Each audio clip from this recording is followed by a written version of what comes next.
झाला घरांसाठी अतिक्रमण तोडण्यासाठी अश्रुधुराच्या नळकांड्या फोडल्या, काय म्हणतो?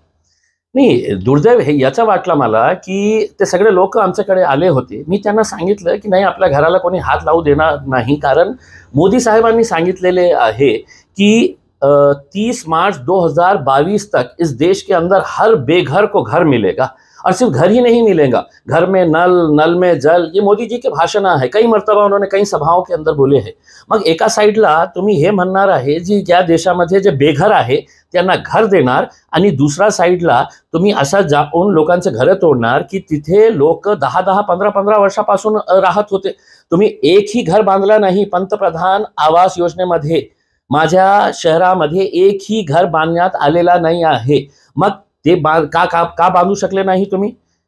आणि दुर्दैव याचा वाटला की ज्या एरियामध्ये हे तोडफोड झालेली आहे, ज्या बलाचा वापर करण्यात आलेला आहे, तिथे खासदार कोणाचा? तर भाजपचा. आमदार कोणाचा? भाजपचा. आणि खासदार आमदारी नाही, एक साहेब केंद्रामध्ये मंत्री आहे आणि दुसरे साहेब राज्यामध्ये मंत्री आहे.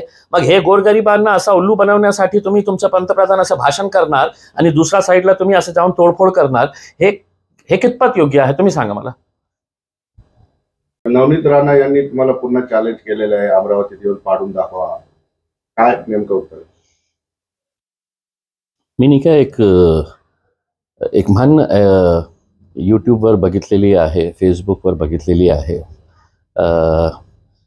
अगर किसी बदतमीज़ इंसान से बहस हो तो हार मान लेना चाहिए, क्योंकि इंसान कितना भी अच्छा हो, कुत्ते से अच्छा भोंक नहीं सकता. मी याच्या बाबतीत बोलत नाही या महिलेच्या, पण ज्या प्रकारे ही महिलेची भाषा जी वापरत आहे, मला सांगण्यात आलेलं आहे ती SCची आहे, SC कॅटेगरीमध्ये निवडून आलेली आहे. मग तिला बाबासाहेब आंबेडकरांचं संविधान त्यांनी वाचली की नाही वाचली मला माहीत नाही आहे, पण त्या लोकसभामध्ये फक्त भाजप प्रणित आहे, भाजपच्या तिकीट तिला पाहिजे म्हणून संविधानात विसरली असेल तर ह्या संविधानामध्ये कुठलाही असा हे नाही आहे की कुणाला तुम्ही बळजबरीने जबरदस्ती करून हे तुम्हाला सांगावेच लागेल. असदुद्दीन अवैसी साहेबांनी स्पष्ट लोकसभेमध्ये सांगितलं होतं की आम्ही पुरुषोत्तम रामचा आदर करतो, आम्ही नथुरामचा आदर करत नाही. हे नथुराम सारखे लोक आहेत ज्यांच्या बाबतीत तुम्ही मला प्रश्न विचारलेले आहे.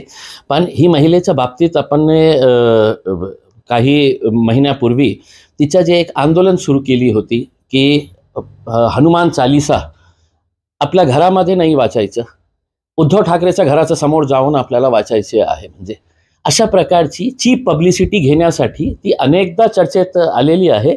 यावेळी तिला अवैसी साहेब मिळालेले आहे चर्चेमध्ये येण्यासाठी. आम्ही जास्त अशा महिलांना महत्त्व देत नाही आहे, कारण खूप चीप लेवलची ती पॉलिटिक्स करते ते.